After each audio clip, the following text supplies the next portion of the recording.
le terme de terrorisme économique. Très très bon. En las conclusiones. Oui, non, mais terrorisme économique international, il faut le mettre dedans. Oui. Va te dire, je suis la consultante du comité.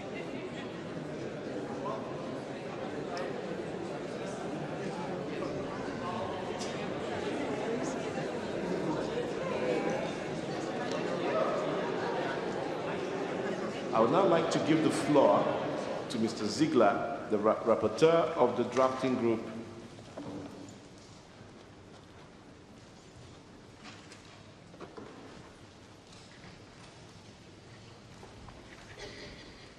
Monsieur le vice-président du Conseil des droits de l'homme, monsieur le haut-commissaire en exercice, chers collègues, j'ai 20 minutes pour présenter le rapport préliminaire que j'ai été chargé d'élaborer et que vous avez devant vous. Un fonds vautour est d'abord un hedge fund, une figure, un hedge fund, un fonds d'investissement, mais un fonds d'investissement qui n'est pas soumis aux lois des fonds d'investissement suisses, français, etc., qui existent dans chaque pays, puisque pratiquement tous les hedge funds sont immatriculés, enregistrés dans un des paradis fiscaux. Un venture fund, deuxièmement, achète sur le marché secondaire à très bas prix des créances qui n'ont pas été honorées. Ensuite, prend ces créances, va devant un tribunal new-yorkais, anglais, etc., et demande le remboursement du 100% de la totalité de la créance. Les victimes des fonds vautours sont généralement des pays pauvres hautement endettés. Et je peux vous le dire dès maintenant, les venture funds, ils tuent. Ils tuent.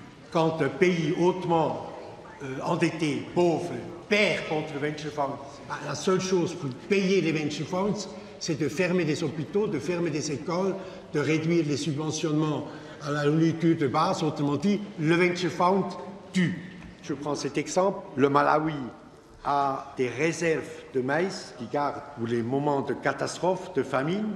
En 2002, deux fonds vautours ont forcé le Food Reserve Fund du Malawi de vendre sur le marché libre ce maïs pour pouvoir rembourser les créances de ces deux fonds vautours.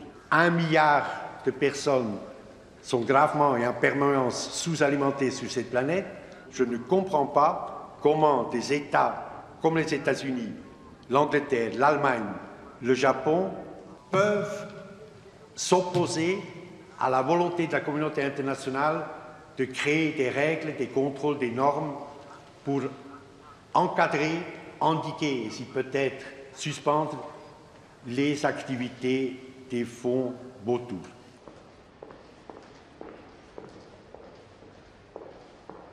Quand je mets le pied à travers la porte tournante sécurisée de l'entrée de l'aréal du Palais des Nations, eh bien, je me force de changer de langage, de comportement, d'habillement, de gestuelle, tout. Parce que le monde diplomatique est un monde impitoyable.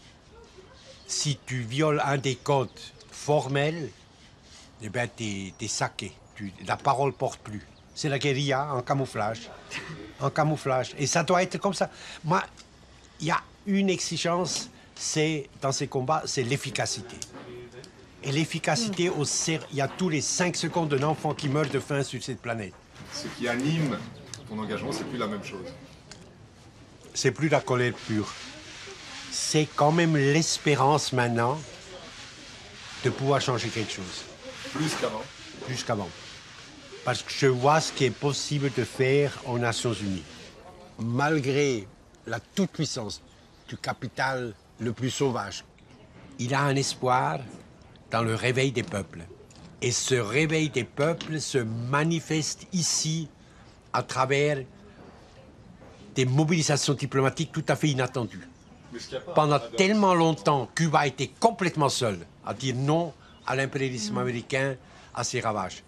Aujourd'hui, tout à coup, l'ambassadeur brésilien, l'ambassadeur bolivien, l'ambassadeur vénézuélien ou ambassadrice vénézuélienne prennent la parole pour dire Cuba a raison, nous sommes de leur côté. Ça, c'est un progrès. Ça change, ça brise pas encore la dictature mondiale du capital financier. tu vois. Mais ça fait naître une... c'est comme un tout petit vent, c'est pas encore l'ouragan qu'il nous faut, hein, mais un tout petit vent qui se lève. Victoria.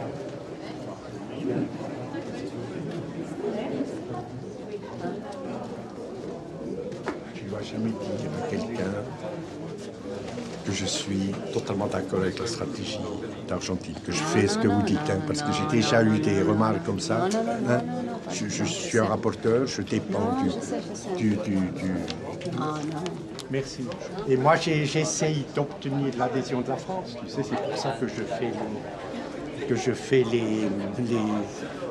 les interviews avec le journal du dimanche, avec Le Monde, avec TV5, pour que, merde, la France socialiste se rallie au rapport, enfin, se rallie au mandat. Ouais.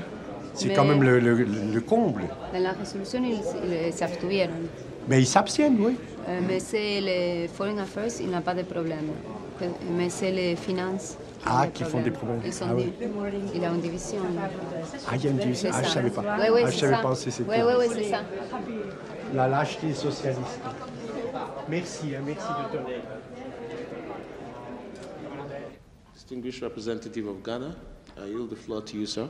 Thank you very much, Mr. Chair.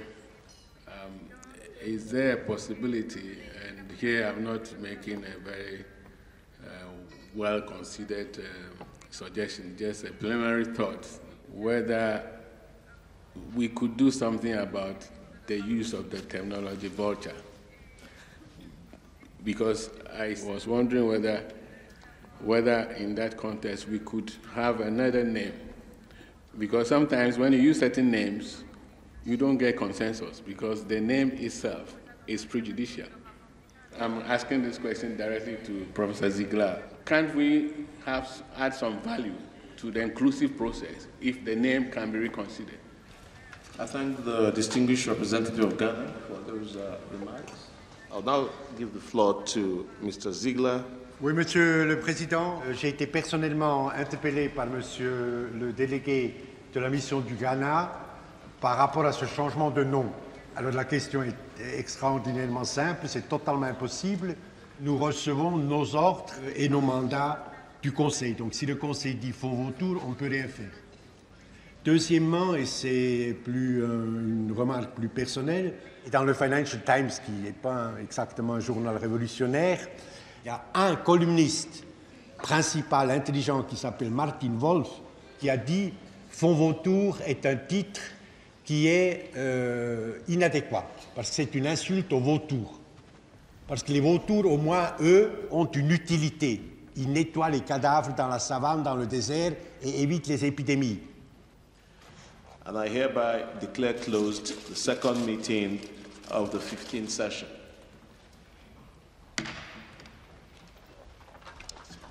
T'étais surpris de sa prise de position? J'étais totalement surpris. J'ai complètement surpris que ça vienne de lui. Là, vous perdez une voix, là. Ah oui, totalement. Mais tu t'attendais pas. Non, mais ça, non, mais c'est plutôt ce qui m'inquiète.